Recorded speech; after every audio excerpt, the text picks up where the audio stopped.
Hi everyone. तो आज हम लोग फंक्शन स्टार्ट करने वाले हैं, ठीक है ना। सो फंक्शन अभी हम सिर्फ बेसिक पार्ट ही पढ़ेंगे, फंक्शन क्या होता है और इससे रिलेटेड कुछ टर्मिनोलॉजी। ठीक है, तो इतना पहले देख लेते हैं, फिर इसके आगे अपन नेक्स्ट टाइम प्रोसीड करेंगे। ठीक है, तो पहली चीज फंक्शन स्टार्ट करने से पहले एक टर्मिनोलॉजी होती है, दैट इज मशीन। क्या होती है, बहुत आराम से सुनना, ये बिल्कुल स्टोरी वाइज है ना।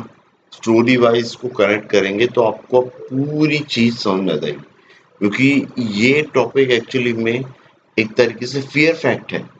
बच्चों को इन जनरल फंक्शन मैथमेटिकली समझ में आता ही नहीं है कि यार डर लगने लग जाता है, यार फंक्शन चैप्टर फंक्शन से रिलेटेड क्वेश्चन नहीं आ जाए, क्रैक नहीं होता।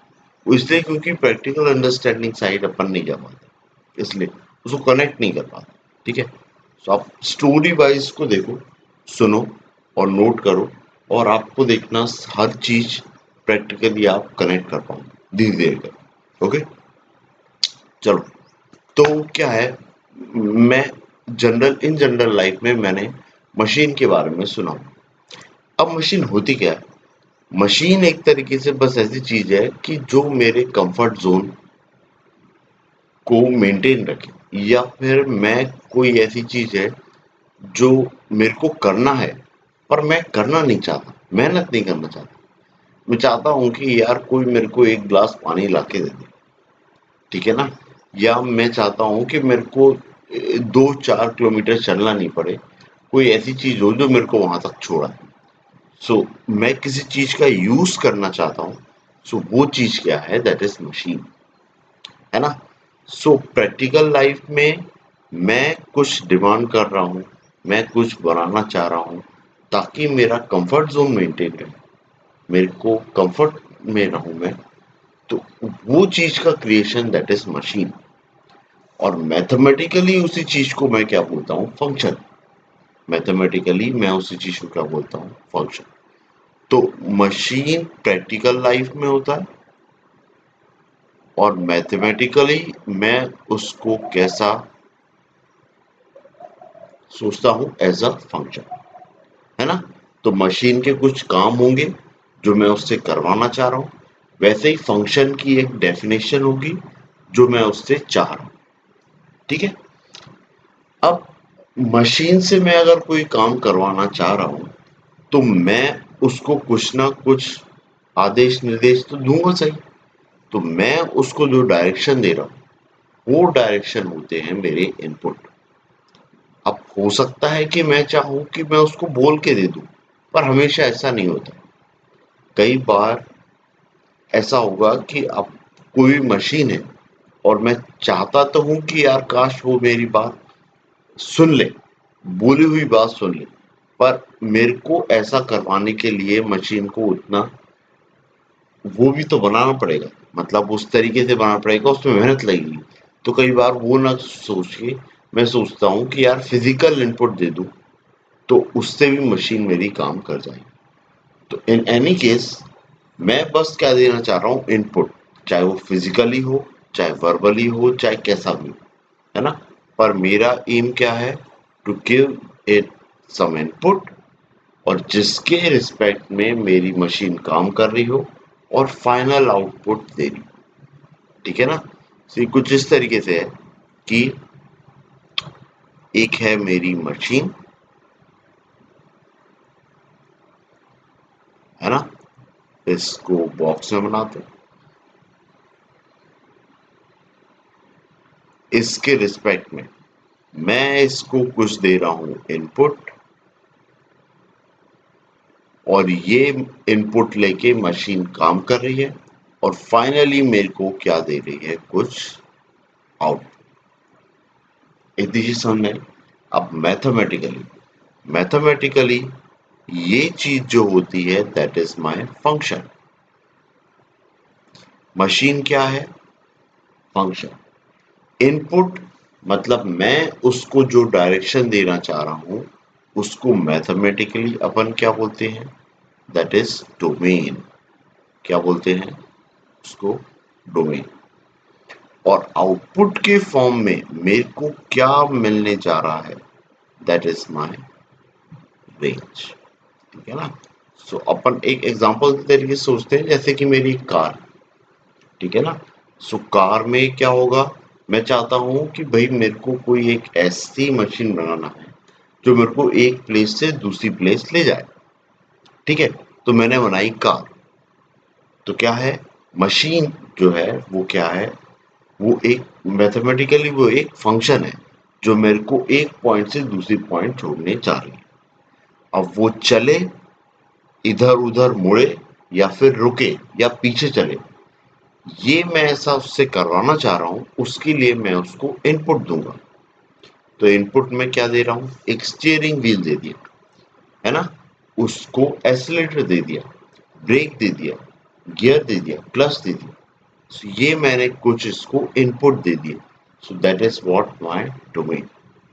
और आउटपुट में वो क्या दे रहा है, जो मैं सोच रहा हूँ, जो मैं उससे करवाना चाहता हूँ, दैट इज माय रेंज। कि वो आगे चल सकती है, पीछे आ सकती है, दाएं मुड़ सकती है, बाएं मुड़ सकती है, रुक सकती है। ठीक है, what ever it is, that is my range. ठीक है, होपफुली ये चीज समझ में आई, है ना। क्या इनपुट दे रहे हैं, क्या आउटपुट मिल रहा है, इनपुट को बोल रहा है डोमेन, आउटपुट को क्या बोल रहा है, रेंज। अब देखिए, लेकिन हमेशा ऐसा नहीं होता। अपनी लाइफ जैसे जैसे ग्रो करती जा रही है, हम चाहते हैं कि हमारी machine is to be a multi functional, एक फंक्शन नहीं करे, वो एक से ज्यादा फंक्शन करे। ऑब्वियसली एक बार में एक से ज्यादा फंक्शन नहीं करे, उसकी कैपेबिलिटी हो कि वो ये भी कर दे और वो भी कर दे, है ना, ताकि मेरे को ज्यादा से ज्यादा बेनिफिट, है ना।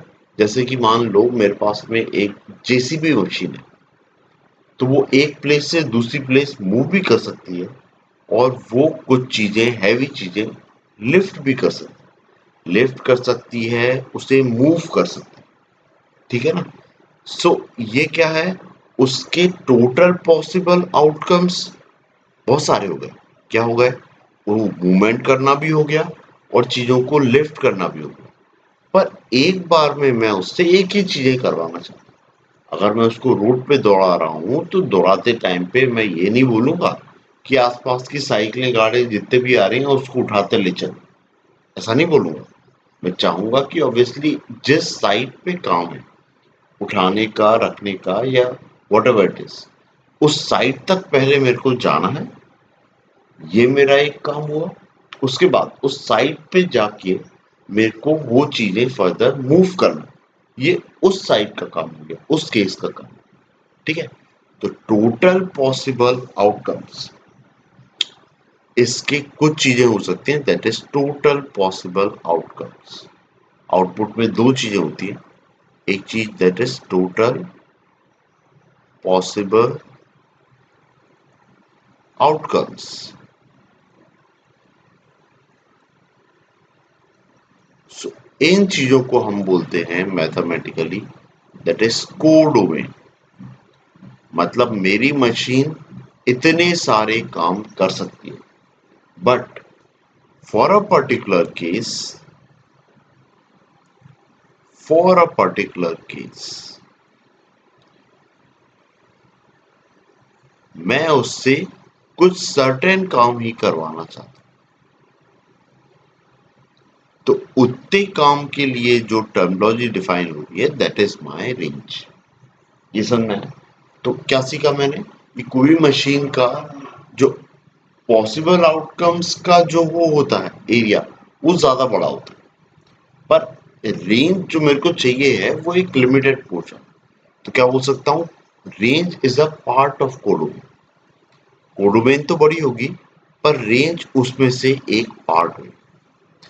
ऐसा भी हो सकता है कि रेंज और कोडोमेन इक्वल हो, मतलब मैं मशीन को मल्टी फंक्शनल नहीं बनाना चाहता, जो मैं सोच रहा हूँ बस वही काम कराना चाहता हूँ। ठीक है ना, मेरी गेहूं की चक्की है, मैं सिर्फ उससे गेहूं ही पिसवाना चाहता हूँ और कोई चीज नहीं पिसवाना चाहता, तो मैं बिल्कुल सिंपल सी गेहूं चक्की बनाऊंगा। लेकिन मैं चाहता हूँ कि नहीं, मेरी मशीन, मेरी चक्की बिल्कुल मल्टी फंक्शन होना चाहिए, वो गेहूं भी पीसे, मक्का भी पीसे, मिर्ची भी पीसे, धनिया भी पीसे। तो मैं उसके मोड चेंज करना चाहता हूँ एक ही बार, है ना। तो वो उसकी कोडोमेन में क्या आ गया, सारे अनाज और जो भी मेरी चीजें हैं वो सब, लेकिन एक बार में तो वो एक ही चीज पीस, दैट इज उस टाइम पे वो एक अनाज या एक अपना जो सब्जी हुई वो चीज क्या हुई मेरी रेंज। ठीक है, इतना क्लियर है? ठीक है, तो तीन टर्म आ रही हैं, कौन कौन? फंक्शन के अंदर एक डोमेन आ रहा है, एक कोडोमेन आ रहा है और एक रेंज आ रहा है।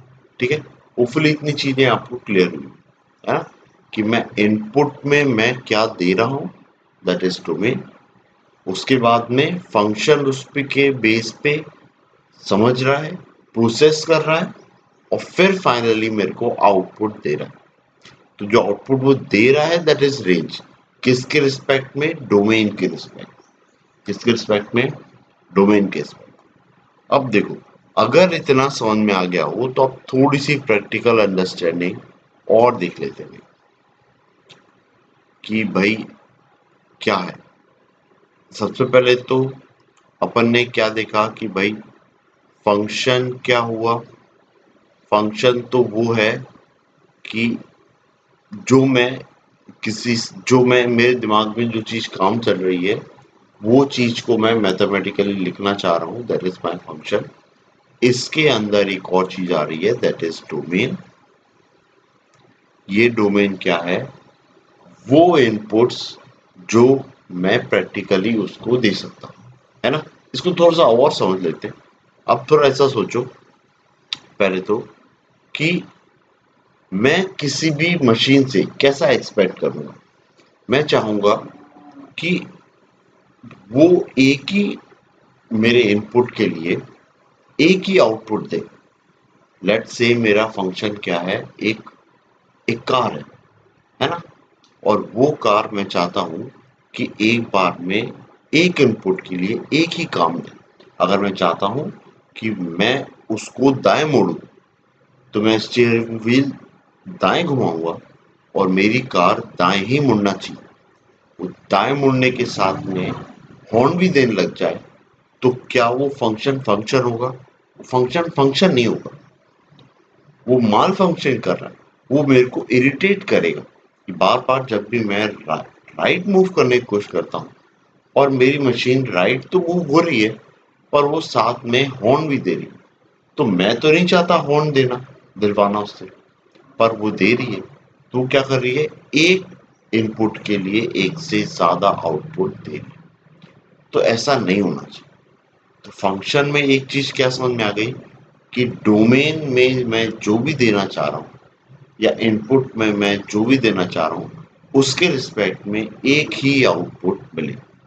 ठीक है, क्या ये चीज आप कनेक्ट कर पा रहे हो, है ना। सो पहले तो मैं लिख लेता हूँ कि डोमेन है क्या। डोमेन वो चीज है, set of all values for which मेरा function, for which my function is defined या for which the function is defined. My function तो मैंने लिख दिया मेरा फंक्शन, बट एक्चुअली में it is the function, regular function is defined. ठीक है, अब एक कंडीशन क्या देखी कि जो भी मैं इनपुट दे रहा हूं उसके रिस्पेक्ट में एक ही आउटपुट मिलना चाहिए। इतनी बात क्लियर है आपको?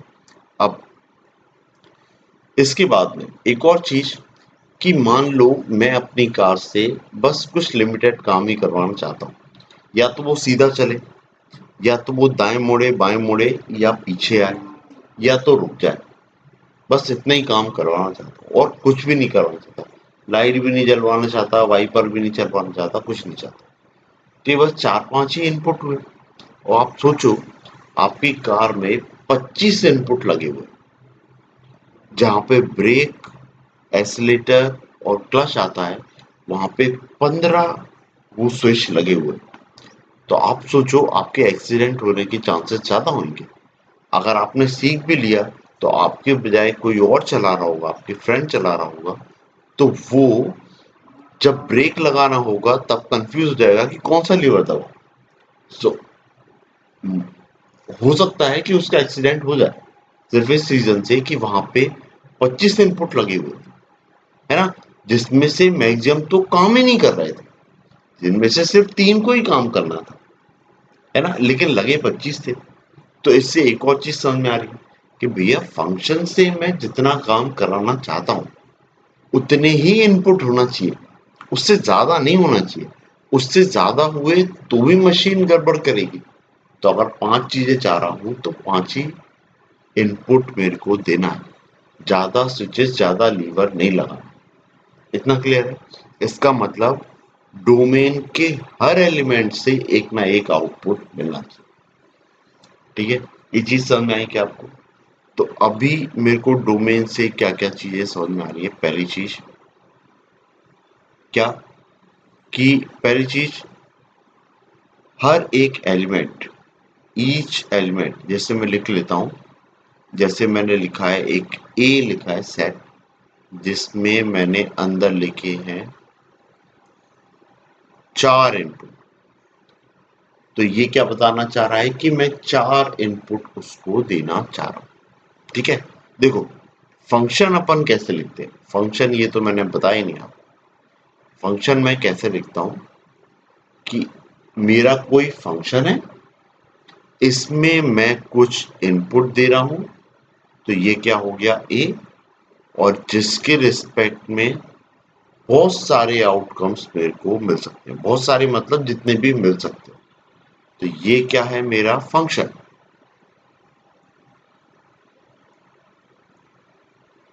ए क्या है मेरा डोमेन, और बी फिलहाल रेंज नहीं है। बी क्या बता रहा है, all possible outcome of my function या फिर मशीन।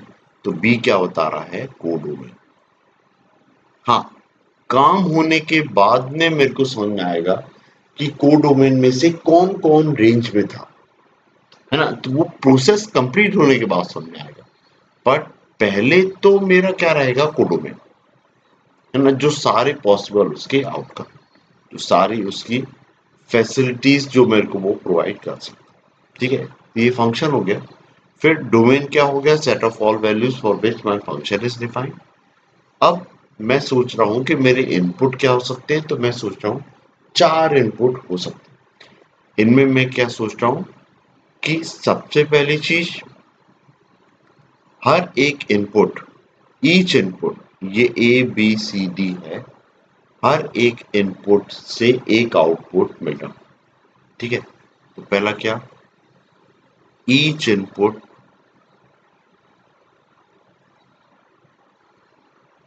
must be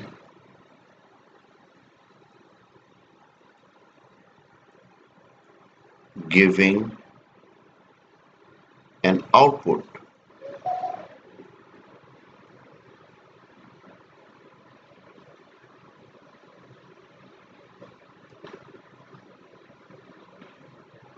तो क्या हो गया है, each input must be giving an output. उसके बाद में नेक्स्ट चीज, सारे इनपुट मेरे को आउटपुट देना चाहिए। So all inputs must be giving outputs, all inputs must be giving output.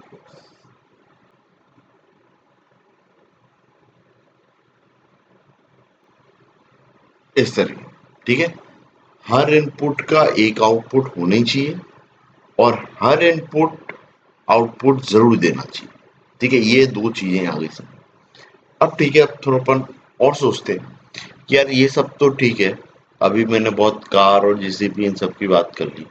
अब थोड़ा ऐसा सोचो कि यार मेरे घर में 3 फ्लोर होते, ठीक है, और 3 फ्लोर होते, और मेरे को सीढ़ियों पे एक ही लाइट लगाना है ना। तो मैं क्या चाहता कि यार सीढ़ियों पे लाइट चल रही है, मैं ग्राउंड फ्लोर पे हूँ, मैं उस लाइट को जलाऊं, फर्स्ट फ्लोर पे पहुंचूं और अंदर एंटर करूं तो लाइट बंद कर पाऊं, है ना, ताकि ऐसा ना हो कि मैं फर्स्ट फ्लोर पे एंटर किया और उसके बाद वो लाइट जली रही है, ये तो गड़बड़ होगी, है ना। मैं चाहता हूं कि यार मेरा काम हो जाए तो लाइट बुझ जाए, है ना। तो भाई ये कैसे होगा? तो मेरे को फर्स्ट फ्लोर पे भी एक और इनपुट देना पड़ेगा, है ना?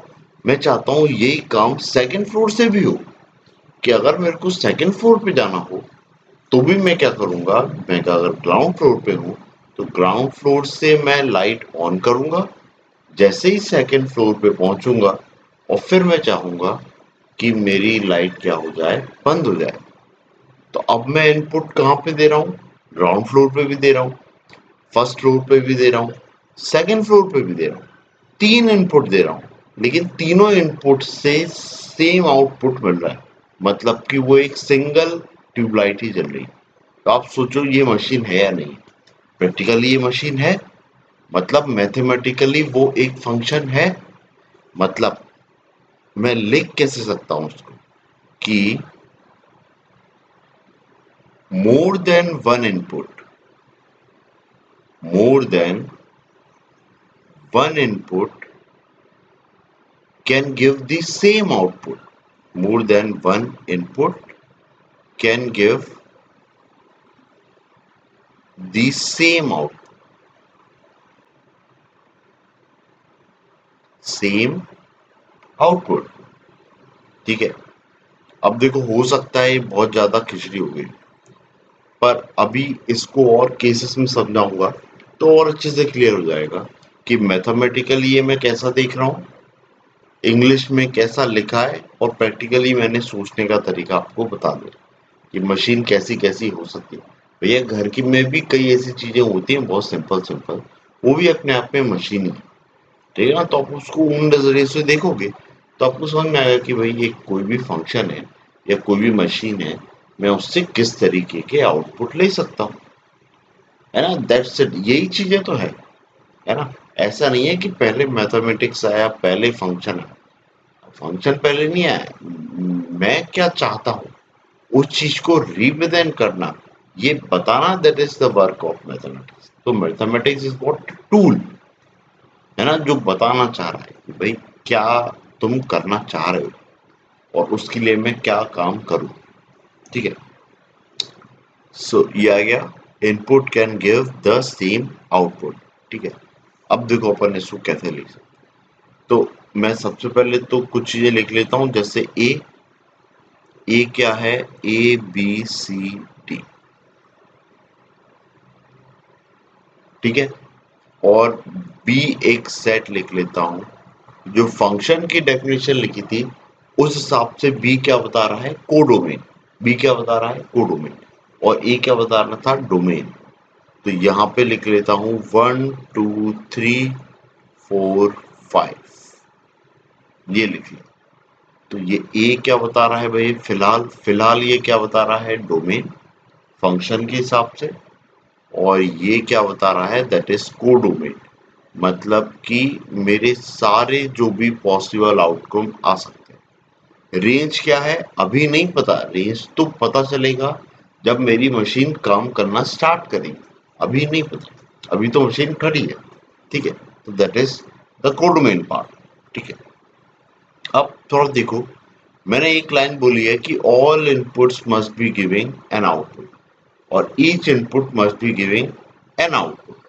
मतलब हर एक इनपुट से एक ही आउटपुट मिलना चाहिए और सारे इनपुट को आउटपुट देना चाहिए।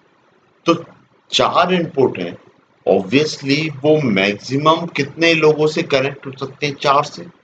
ठीक है ना? मैक्सिमम बोल रहा हूं, ऐसा इसीलिए क्योंकि तीसरी लाइन के कारण ऐसा हो सकता है कि इन चार में से तीन लोग एक ही आउटपुट दे दें और चौथा मेरे को दूसरा आउटपुट दे दे।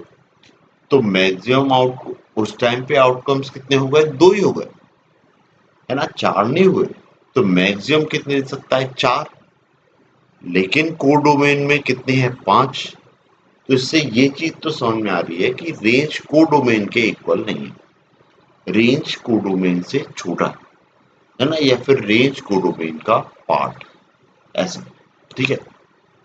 सो अब इन्हीं चीजों को जो अपन ने इंग्लिश में लिखे हैं ये अपन केसेस के फॉर्म में देख लेते हैं, है ना?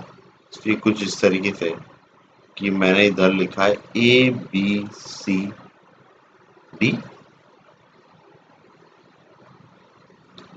ये मैंने पहले सेट के अंदर लिखा है लेट से ए, अगला वाला लिया है बी, और ये बी में मैंने लिखे हैं अपने कोडोमेन के नंबर्स, दैट इज 1 2 3 4 5। अब अपन स्क्रीन थोड़ी सी ऊपर कर लें, ठीक है ऐसा। अब मैं चाहता हूं कि ए से कौन सा आउटपुट मिले, लेट से 1, ठीक है। बी से कौन सा आउटपुट मिले, लेट से 2, सी से लेट से 4 मिल जाए, और डी से लेट से 3 मिल जाए, ठीक है। सबसे पहले ये चेक करते हैं कि क्या ये फंक्शन है या नहीं। तो फंक्शन है या नहीं है, इसके लिए क्या चेक करना है? सबसे पहली चीज ये चेक करना है कि क्या मेरे इनपुट्स एक ही आउटपुट दे रहे हैं। हाँ भाई, सबसे पहली चीज यही चेक करो। तो क्या समझ में आ रहा है भाई? देखो, ये ए जो है ये एक ही दे रहा है, दैट इज इस एक ही दे रहा है, एक ही रे निकल रही है ना। तो जो पहला पॉइंट है उसके लिए मेरे को रे चेक करना है कि ए से कितनी रेस निकल रही है। तो एक ही रे निकल रही है। बी से भी एक ही रे निकल रही है, सी से भी एक ही रे निकल रही है, डी से भी एक ही रे निकल रही है। मतलब कि ए बी सी डी एक बार में एक ही आउटपुट से कनेक्ट हो रहा है, ठीक है। ये चीज तो क्लियर हो गई। नेक्स्ट चीज क्या देखना है मेरे को, क्या सारे इनपुट आउटपुट दे पा रहे हैं। तो अब देखो ए बी सी डी चारों दे पा रहे हैं क्या? हाँ दे पाते, ठीक है। तो अभी तक तो कोई दिक्कत नहीं है, ठीक है। तो क्या ये फंक्शन है? डेफिनेटली ये फंक्शन। अब ये फंक्शन है तो मैं इसके आगे बात करूंगा कि इसकी डोमेन क्या है। तो डोमेन में जो एलिमेंट आ रहे हैं वो एलिमेंट कौन कौन से आ रहे हैं? वो आ रहे हैं ए बी सी डी। इतना क्लियर है? अब ये है मेरे इनपुट, इनके रिस्पेक्ट में आउटपुट में कौन कौन आ रहा है? तो आउटपुट में आ रहा है 1 2 3 और 4। ये चीजें मेरे रेंज में आ रही, ठीक है। अब ये डोमेन रेंज समझ में आ गया। कोडोमेन तो 1 2 3 4 5 है। अब फंक्शन को कैसे लिखता हूं, मेरा फंक्शन कैसे काम कर रहा है? तो इसको लिखने का तरीका ऐसा होता है कि मैं एक ऑर्डर पेयर लेता हूं, है ना, दो नंबर्स का, जिसमें पहला होता है डोमेन और दूसरा क्या होता है? रेंज। तो डोमेन में जैसे मैंने ए लिया है, तो ए के रिस्पेक्ट में रेंज में क्या मिल रहा है? 1। तो ये लिखा है 1। फिर बी के रिस्पेक्ट में क्या मिल रहा है? 2। सी के रिस्पेक्ट में क्या मिल रहा है? 4। और डी के रिस्पेक्ट में क्या मिल रहा है? तो ये हो गई मेरी फंक्शन की डेफिनेशन। कितना क्लियर है? सारे पॉइंट क्लियर है? सबसे पहले क्या चेक किया कि फंक्शन है या नहीं है, डोमेन में क्या है, रेंज में क्या है, और फंक्शन की डेफिनेशन कैसे बन रही है। डोमेन रेंज इस तरह, ठीक है। अब अपन एक और केस देख लेते हैं। तो अपन ऐसे बहुत सारे केसेस देखते हैं जिससे ये समझ में आ जाएगा कि कब फंक्शन है और कब नहीं है। तो पहले तो ये देख लेते हैं कि कब कब फंक्शन हो सकता है, फिर वो भी देख लेंगे कि कब फंक्शन नहीं होगा, है ना। क्योंकि उसमें ज्यादा आप लोगों की वो होती है जिज्ञासा कि यार सर ये तो पता लग गया कि ये फंक्शन कब कब होगा, लेकिन कब नहीं होगा वो वाले केस भी डिस्कस करना चाहिए ना। तो अपन वो भी देख लेंगे। 1 2 3 4 5 ये ऐसा लिखा है। अब मैं ऐसा करता हूँ, ए को 1 से कनेक्ट कर देता हूँ, बी को भी 1 से कनेक्ट कर देता हूँ, सी को 3 से कनेक्ट कर देता हूँ, और डी को 5 से कनेक्ट कर देता हूँ, ठीक है। अब देखो क्या ये फंक्शन है। सबसे पहली चीज अपन क्या चेक करेंगे कि क्या ये फंक्शन है। तो अपन को क्या देखना है भाई कि ए बी सी डी क्या चारों लोग एक एक ही एलिमेंट से जा रहे हैं? हाँ, अपनी तरफ से वो एक एक एलिमेंट से कनेक्टेड है। वो सेम भी हो सकते हैं, डिफरेंट भी हो सकते हैं, पर अपनी तरफ से तो वो एक एक से ही कनेक्ट हो रहे हैं। तो हो रहा है क्या? हाँ हो रहा है। क्या जितनी डोमेन में एलिमेंट है सारे ही कनेक्ट हो रहे हैं। हाँ बिल्कुल हो रहे हैं। तो ये मेरा क्या हो गया है, फंक्शन। ये क्या हो गया है, फंक्शन है। अब अगर ये फंक्शन है तो मैं इसकी डोमेन देख लेता हूँ फटाफट। तो डोमेन में कौन आ रहा है, same A B C D. अब रेंज में देख लो, रेंज में कौन कौन आ रहा है। तो रेंज में देखो इस बार 3 ही एलिमेंट आ रहे हैं, दैट इज 1 3 और 5। ठीक है। और फंक्शन, फंक्शन कैसा बन रहा है, देखो फंक्शन में ए के साथ पेयरिंग 1 की हो रही है, बी के साथ भी पेयरिंग 1 की ही हो रही है ना। और सी के साथ पेयरिंग 3 की हो रही है, और डी के साथ इसकी 5 की पेयरिंग। तो ये बन गया है मेरा फंक्शन। अब अपन ने ये दो केस तो देख लिए, अपन थोड़े बहुत वो केस देख लेते हैं जब फंक्शन नहीं होगा। ठीक है। सो अभी देखते हैं, ये लिखा है ए बी सी डी, ये ऐसा कुछ बना है। ठीक है। इस तरफ क्या बना है, 1 2 3 4 5। ये एलिमेंट किसके हैं, कोडोमेन के, that is my B, capital B. और ये किसके हैं, डोमेन के, दैट इज ए। अब मैं क्या करता हूं, ए को 1 से कनेक्ट कर देता हूं, ए को 2 से भी कनेक्ट कर देता हूं, फिर बी को 3 से कनेक्ट करता हूं, सी को 5 से कनेक्ट करता हूं और डी को भी 5 से कनेक्ट करता हूं। अब देखो क्या ये फंक्शन है। अब देखो पहली चीज फॉलो अप नहीं ले रही है, मतलब कि जो मेरा डोमेन का एक एलिमेंट है ए, वो एक बार में एक से ज्यादा लोगों से कनेक्ट है, एक बार में उससे एक से ज्यादा रे निकल रही है ना। तो each element is uniquely defined है क्या, नहीं। जो ए है वो क्या है, एक बार में दो आउटपुट दे रहा है ना। स्टीयरिंग राइट साइड घुमा रहा हूं तो वो दाहिने तरफ मुड़ तो रहा है पर साथ में हॉर्न भी बजा रहा है। तो मेरा फंक्शन माल फंक्शनिंग कर रहा है ना, सही तरीके से काम नहीं कर रहा है, इरिटेट कर रहा है मेरे। ठीक है ना। सो भाई ये फंक्शन तो नहीं है। अब जब फंक्शन नहीं है तो डोमेन रेंज ये सब डिफाइन करने की जरूरत ही नहीं है ना। अभी तो पहले इसको ठीक करवाओ, पहले ठीक करवाओ फिर देखेंगे कि भाई डोमेन क्या है, रेंज क्या है और फंक्शन क्या है। पर पहले तो ठीक कराओ, चलाने योग्य तो बनाओ रोड पे। ठीक है। देन उसके बाद चीजें डिस्कस होंगी आगे की, इसके आगे का कोई डिस्कशन नहीं। इसके बाद देखो एक और केस देखते हैं। ये लिखा है ए बी सी डी। ठीक है। और इस तरफ क्या लिखा है, 1 2 3 4 5, ऐसा कुछ लिखा है। ठीक है। सो अब ठीक है ना। शायद आपको दिख नहीं रहा होगा क्योंकि मेरी फोटो आ रही हुई है। ठीक है। सो ये है ए बी सी डी, ये है 1 2 3 4 5। इसमें ऐसा है ए 1 से कनेक्ट है, बी 3 से कनेक्ट है और सी 2 से कनेक्ट है। अब बताओ क्या ये फंक्शन है। देखो ए एक ही नंबर से कनेक्ट है, बी भी यूनिकली डिफाइंड है, सी भी यूनिकली डिफाइंड है, पर डी बेचारा डिफाइन नहीं है।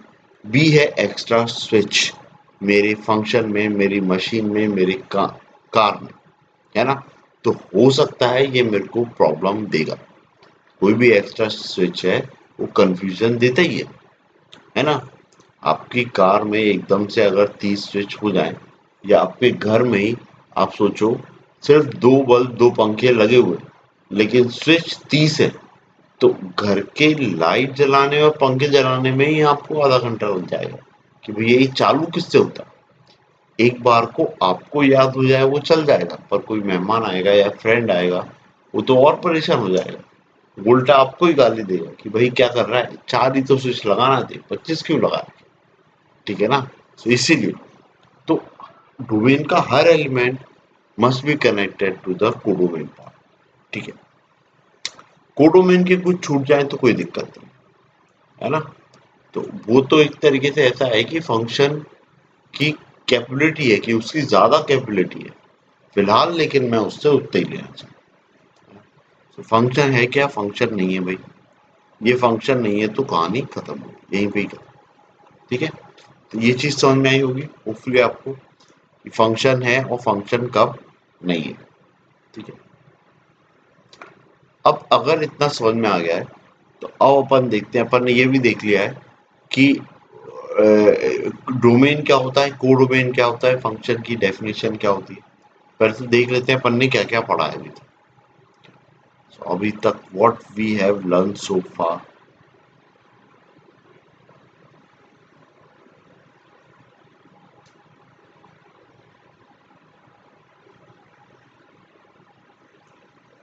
लर्न सो फार,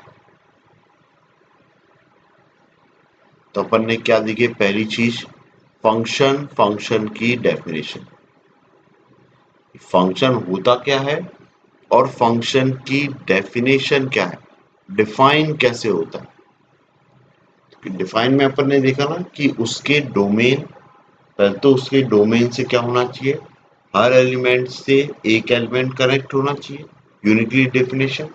दूसरी चीज फंक्शन के डोमेन के सारे एलिमेंट कनेक्ट होना चाहिए, तो ये फंक्शन की डेफिनेशन, ये अपन ने देख लिया।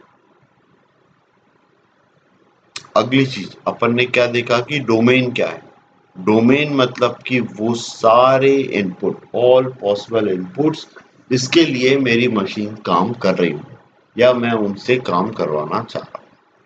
तीसरी चीज क्या देखी, कोडोमेन, कोडोमेन क्या है, भाई मेरी मशीन कितने सारे काम कर सकती है, ऑल पॉसिबल आउटकम्स, और उनमें से पर्टिकुलर केस के लिए, पर्टिकुलर डोमेन के लिए मेरे को क्या क्या आउटपुट मिल रहे हैं, वो करेक्शन क्या है मेरा रेंज। ठीक है, ये टर्मिनोलॉजी अभी तक अपन ने देखी। अब ये तो मैथमेटिकली देख लिया, इसी को ही अपन सोचते हैं कि यार ज्योमेट्रिकली ये कैसे बता रहा है।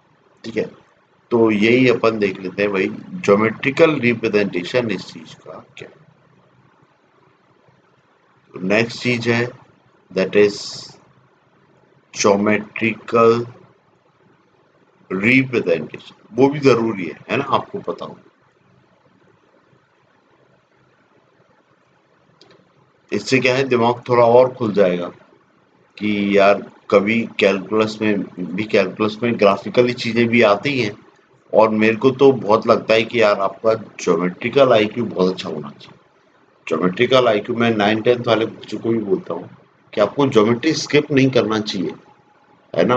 क्योंकि आपने 10th से पहले तक अगर ज्योमेट्री अच्छे से नहीं पढ़ी है ना, तो 11th 12th में आपको ज्योमेट्री पढ़ने का टाइम नहीं मिल पाएगा, और ज्योमेट्री का जो आप यूज कर सकते थे, उसका पूरा फायदा ले सकते थे, वो आप नहीं ले पाओगे, है ना, at the end of 12th, completion of 12th, है ना, 12th से पहले का जितना भी आपका, उसमें आप उसका पूरा फायदा नहीं ले पाओगे। ठीक है, ज्योमेट्रिकल आईक्यू आपका थोड़ा अच्छा होना चाहिए डेफिनेटली। ठीक, तो ज्योमेट्रिकल क्या बोल रहा है, मैं वाई एक्सिस और एक्स एक्सिस बना लेता हूँ थोड़ी सी, ये ऐसा बनाए, ये है मेरी एक्स एक्सिस, ये है मेरी वाई एक्सिस। ठीक है, अब मैं एक कर्व बनाता हूँ, है ना, ये कर्व कुछ ऐसा आ रहा है, इधर से नीचे से आ रहा है ऐसा, और ऐसा उड़ता हुआ आया, थोड़ा एक डिप मारा और फिर ऊपर निकल गया, ऐसा करता। ठीक है, अब ये दो एरो लगा दिए, हर चीज का मतलब बता दो। ठीक है, अब इसमें देखो, इस पूरे कर्व में मेरे को क्या दिख रहा है, मेरे कर्व में पूरे उसमें ऐसा लग रहा है कि एक मूवमेंट हो रहा है एक्स एक्सिस में, मतलब ये एक्स एक्सिस में जो मूवमेंट हो रहा है, ये सब मेरी इनपुट वैल्यूज हैं कि मैं ये वैल्यूज दे रहा हूं, और चूंकि ये मेरा फंक्शन है, तो ये मेरे को आउटपुट क्या दे रहा है, ये उड़ के बता रहा है वाई एक्सिस में। तो y एक्सिस वाली डायरेक्शन क्या हो गई मेरी आउटपुट्स, तो x एक्सिस ये वाली चीजें क्या हो गई मेरी इनपुट्स, तो x एक्सिस मेरे को भाई इनपुट क्या होता है डोमेन, तो ये क्या बता रहा है डोमेन, जो x एक्सिस के अराउंड जो मूवमेंट हो रहा है वो मूवमेंट क्या बता रहा है डोमेन। तो सेम y एक्सिस के अराउंड जो मूवमेंट होता है वो मेरे को क्या बताता है आउटपुट या फिर रेंज, क्या बताता है रेंज। y एक्सिस के अराउंड कर्व का जो मूवमेंट है वो क्या बता रहा है मेरे को रेंज। अब थोड़ा ध्यान से देखते हैं इसी को ही, इस पूरे कर्व में देखो जो मेरा डोमेन है वो कैसा बता रहा है भाई, नेगेटिव साइड से बिल्कुल स्टार्टिंग से चालू हो रहा था, एरो लगा है मतलब माइनस इन्फिनिट, और कहां तक जा रहा है इधर प्लस इन्फिनिट तक जा रहा है। मतलब डोमेन कैसी बता रहे हैं कि सारे रियल नंबर्स मैं रख सकता हूँ, है ना, सारी वैल्यूज मैं रख सकता हूँ। तो ये क्या बता रहा है डोमेन, सारे इनपुट मैं दे सकता हूँ। अब रेंज क्या बता रहा है y एक्सिस का मूवमेंट। तो देखो y एक्सिस में मेरे को पूरा नहीं मिल रहा है। अब देखो रेंज से पहले मैं कोडोमेन लिख लेता हूँ। तो कोडोमेन तो क्या है, आप कोडोमेन के बारे में सोचोगे तो कोडोमेन क्या हो सकता है, दिखने को तो अभी जो दिख रहा है वो क्या हो सकता है ऑल रियल नंबर, सारे रियल नंबर्स भी हो सकते हैं, थोड़ा सा इससे कम भी हो सकता है, और जो भी आप चाहो वो हो सकता है ना। लेकिन वो आपको कोशिश ये करना है कि एटलीस्ट रेंज से तो बड़ा हो। अगर रेंज से ही कम हुआ कोडोमेन मेरा, तो फिर से मेरा फंक्शन है वो कंप्लीट फंक्शन नहीं है ना।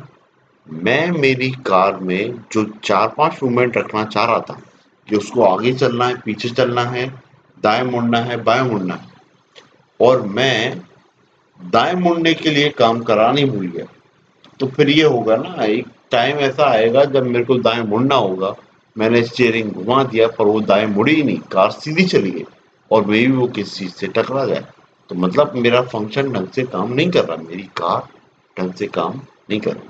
तो कोडोमेन में एटलीस्ट इतने एलिमेंट तो होने ही चाहिए जितने मैं चाहता हूँ दैट इज रेंज, जितनी रेंज होगी। तो कोडोमेन फिलहाल अपन डिसाइड नहीं कर सकते वो कितनी भी हो सकती है, but it must be greater than range. फिलहाल मैं इसको समझने के लिए रेंज आर लिख, मतलब कंप्लीट मूवमेंट लिख, माइनस इन्फिनिट से प्लस इन्फिनिट। अब रेंज की बात करें तो रेंज मतलब एक्चुअल जो लाल वाला कर्व है वो कहां से कहां तक जा रहा है।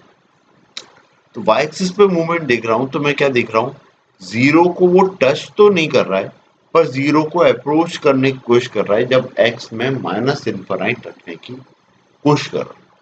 तो जीरो तक जा रहा है, जीरो को छू नहीं पा रहा है। वैसे ही ऊपर देख रहा हूं तो ऊपर भी ये मूव कर रहा है, बहुत ऊपर तक जाएगा। इन्फिनिट को ऑब्वियसली, इन्फिनिट तो सिंबल है, नंबर नहीं है, तो वो इस तरीके से मूव कर रहा है। तो रेंज क्या हो गया, जीरो से इन्फिनिट, ये क्या हो गया रेंज। तो जब भी रेंज ज्योमेट्रिकली आपको सोचना होगा तो आप क्या सोचोगे, कर्व का y एक्सिस के अलोंग मूवमेंट, ठीक है, और डोमेन का सोचना होगा तो क्या सोचोगे, कर्व का x एक्सिस के along movement, that is domain. Range का क्या, कर्व का मूवमेंट अलोंग y एक्सिस, इस तरह। क्या इतना क्लियर है। अब क्या ये फंक्शन है, ये चेक करना है। तो भाई अपन को ये चेक करना है कि क्या हर एक x की वैल्यू के लिए, x की हर एक वैल्यू के लिए मेरे को एक ही वैल्यू मिल रही है। तो देखो मैं एरो बनाते चल रहा हूं, और एरो भी कैसे बनाते चल रहा हूं, वर्टिकली, ठीक है ना। तो यही होता है वर्टिकल लाइन टेस्ट, है ना। एक टेस्ट होता है ज्योमेट्रिकली पता करने के लिए, इसको मैं बोलता हूँ वर्टिकल लाइन टेस्ट, है ना। तो लिख लेते हैं वर्टिकल लाइन टेस्ट का मतलब क्या होता है।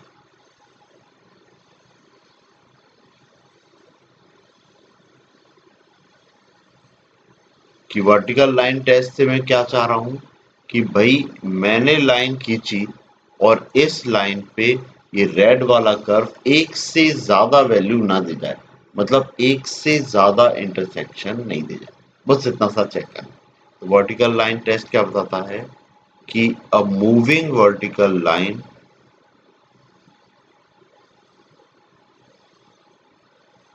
a moving vertical line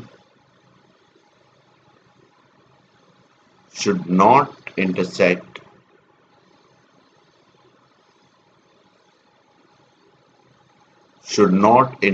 the curve more than once। थोड़ा नीचे कर लेते हैं, should not intersect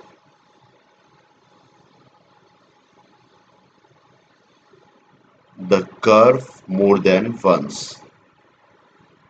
Set the curve more than once। एक से ज्यादा बार इंटरसेक्ट नहीं करना चाहिए। अगर ऐसा हो रहा है तो इसका मतलब ये है कि डोमेन के हर एलिमेंट के लिए एक ही मिल रहा है। ठीक है, इतना सही है। उसके बाद क्या सारे डोमेन के लिए निकल निकल रहा है? तो इसका सीधा सा मतलब है कि डोमेन मैंने जो भी ली हैं वो सारे एलिमेंट वो मेरे कवर अप होना चाहिए, कोई गैप नहीं आना चाहिए। अगर मैंने डोमेन में सारे रियल नंबर लिए हुए और मेरा कर्व थोड़ा सा गायब हो गया बीच में किसी चीज के लिए, तो भैया क्यों गायब हो गया? भाई उतना पार्ट गायब नहीं होना चाहिए था। तो अगर उतना पार्ट गायब हो रहा है इसका मतलब उतने डोमेन एलिमेंट के लिए मेरा फंक्शन डिफाइन नहीं है, तो वो फंक्शन नहीं है। ठीक है, तो अभी तो क्या समझ में आ गया कि ये फंक्शन कब है, ज्योमेट्रिकली कब फंक्शन नहीं होगा, तो वो कर्व भी बना के बता देता। ठीक है, वो भी देख लेते हैं अपन। तो सारे कंफ्यूजन दूर हो गए। क्या आप धीरे धीरे जब आप बिल्कुल समझोगे इसको, बिल्कुल प्रैक्टिकली भी मैथमेटिकली भी, है ना, और मैथमेटिकली को ज्योमेट्रिकली समझोगे तो ये चैप्टर बहुत अच्छा लगने लग जाएगा और फिर आपका क्वेश्चन करने में इंटरेस्ट आ जाएगा। इंटरेस्ट आने के बाद आपका आंसर आए चाहे नहीं आए, आपको मजा जरूर आता है सीखने में, पढ़ने में। और ये एक सही तरीका भी है सीखने का, a learning process. I think the best way of learning process, है ना भाई। इससे आपके ऊपर क्या है ना, कोई स्ट्रेस नहीं होता। और सीरियसली एक अच्छी लाइफ के लिए स्ट्रेस आपके लिए अच्छा नहीं होता, नहीं लेना चाहिए। लर्न इन अ कूल वे। ठीक है भाई, हो गई बात है। अब ये अपन एक कर्व बनाते हैं। अब ये मेरा कर्व ऐसा चला और ऐसा करके इधर टर्न ले लिया, फिर ऐसे चला, ये सब रहा। अब देखो इसमें मैं एक वर्टिकल लाइन ड्रॉ कर रहा हूं, ये वाली। तो देखो अगर मैं इसको आगे मूव कर दूं तो देखो ये तो बहुत, इस पे भी इंटरसेक्ट कर गया, इस पे भी इंटरसेक्ट कर गया, इस पे भी इंटरसेक्ट कर गया। तो according to the vertical line test it is giving 3 intersection point, मतलब कि for a single domain element वो क्या कर रहा है, 3 आउटपुट वैल्यूज दे रहा है। तो ये तो सही नहीं है भैया, ऐसा नहीं होना चाहिए, है ना। मैं राइट मोड़ना चाह रहा हूँ और वो हॉर्न भी बजा रहा है, ऐसा तो नहीं होना चाहिए भाई। एक पॉइंट पे मैं एक से ज्यादा जगह कैसे प्रेजेंट हो सकता हूँ? ये रियल लाइफ में नहीं हो सकता, ये सिर्फ हैरी पॉटर की मूवी में हो सकता है। ठीक है ना। आपने शायद वो पार्ट देखा होगा, वो हरमाइनी ग्रेंजर एक्चुअली में पूरे डे में बहुत सारे लेक्चर अटेंड कर रही है। तो रॉन उससे पूछता है कि यार तुम एक ही बार में ये सारे लेक्चर कैसे अटेंड कर पा रहे?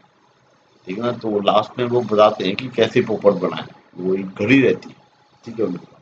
तो ये सब रियल लाइफ में नहीं होता भैया, मैंने ये सब पिक्चर में होता है।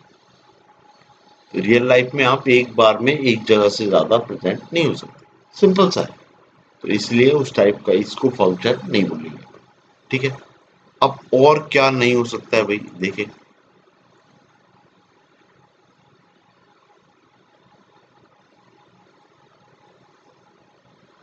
देखो अब क्या हो रहा है, मैंने ऐसा कुछ बनाया और यहाँ पे आके रुक गया, फिर यहाँ से आके फिर मूव करने लगी। देखो क्या ये फंक्शन है, अभी क्या है, इन एलिमेंट्स के लिए ये फंक्शन नहीं है, तो मैं क्या बोल सकता हूँ कि फिलहाल ये फंक्शन नहीं है। अभी देखो, आप में से कई लोगों को एक क्वेश्चन आ रहा होगा, वो भी अपन डिस्कस करेंगे, वेट वेट, है ना। पर फिलहाल ये एक गैप दे रहा है। अगर मैं डोमेन पूरी लूं तो, अगर डोमेन पूरी लूं तो इतने पार्ट के लिए मेरा फंक्शन डिफाइन नहीं है, इतनी वैल्यूज के लिए ये रेंज नहीं दे रहा है, इसीलिए ये फंक्शन नहीं है। ठीक है, इतना क्लियर है। अगर इतना समझ में आ गया तो फिर एक और एग्जांपल डिस्कस करते हैं और कुछ और अपने जो भी वो है डाउट्स है वो अपन दूर करते हैं। ठीक है, अब ये छोटा सा पार्ट है, ये एक्स एक्सिस है, तो और ध्यान से देखना,